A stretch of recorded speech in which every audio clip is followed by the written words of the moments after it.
Le bastion et le socle du nouveau palais de justice de Paris sont fondés sur 370 pieux de 6 à 15 mètres qui s'ancrent dans les sables de Beauchamp médian.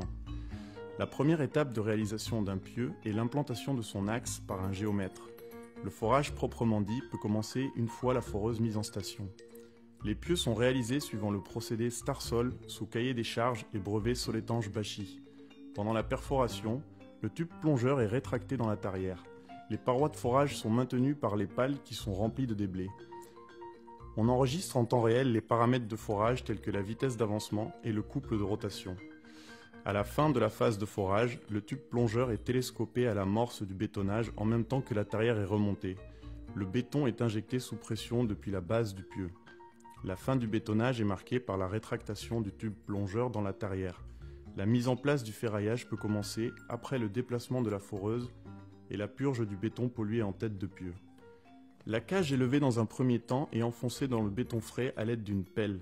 On peut avoir recours à une grue de manutention pour les cages de grande longueur.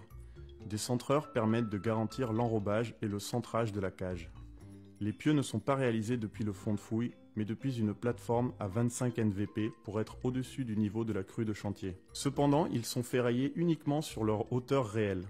Pour cela, un pousse-cage équipé d'un vibreur en tête est utilisé pour faciliter la descente de la cage à sa cote définitive. Un trait de marquage est préalablement fait sur le pousse-cage et sert d'indicateur de bon positionnement de la cage en profondeur. Il est ensuite retiré et pourra être utilisé ailleurs. La réalisation du pieu est ainsi achevée. La partie non utile du pieu sera recépée lors des travaux de terrassement.